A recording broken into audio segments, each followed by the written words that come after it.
Coach, what's the mood around the team right now, and kind of what's your guys' focus these couple weeks? Obviously nobody's happy with where we are. I mean, that's pretty obvious, but we can't sit around and feel sorry for ourselves either, and that's part of life, and those are the skills you can kind of learn by going through what we're going through, because I've never done it, and a lot of our players have never been in the situation we're in, and we get it. And understand the frustrations of fans. We understand the frustrations of everybody. Nobody's hurting more than our players and our coaches with the work that they've put in. So they came out, and I think they've had a good week of practice. I think the energy's been good.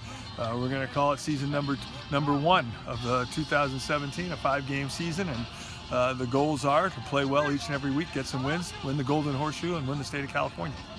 And I still believe we can do those things, and I think the players believe we can do those things if we clean up a couple of things. Have you ever been 0-6 at this level? You said you hadn't, huh? I've never been 0-6 at any level. Okay. So this is definitely uncharted waters for a lot of people, and it's no fun. I get it. But the only way to fix it is get out here and get to work, try to create a positive attitude, and get rid of the negative energy that goes along with everybody asking you why you're 0-6. You know, and I get it, but the reality of the situation is if we want to focus on 0-6, we'll be 0-7. Winning and losing kind of both are contagious sometimes, I think, in team sports. How do you kind of get rid of that, I guess, virus or whatever you want to call it, that is that kind of those negative thoughts? Well, I think if it was easy to win every game, then everybody would try to win every game. And if it was easy to lose every game, you'd try to lose. I don't think anybody's we're trying our best to win football games. I think our players are giving tremendous effort. I think we're competitive. And I think that's probably the most frustrating thing of anything is how competitive we've been the entire season. There's a lot of woulda, shoulda, couldas in there, and it's unfortunate, but that's a fact of life. If we clean up some things and coach a little better in certain situations and definitely play a little better in certain situations, take care of the football and the things we've been harping on, maybe the season would have been different.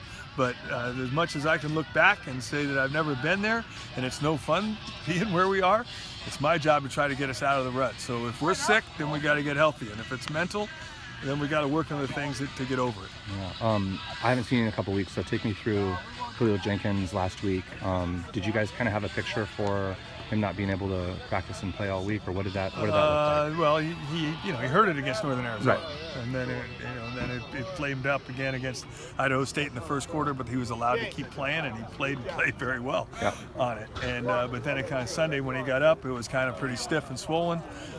So they thought that it was going to be fine. And unfortunately they didn't. We came to practice and our thought was he was going to be able to play, and he thought he was going to be able to play because each day it did loosen up a little bit. But he had an MRI Tuesday night, so after Tuesday night we kind of knew that he definitely wouldn't play that week, and obviously now that he's had the surgery he won't play for the rest of the season.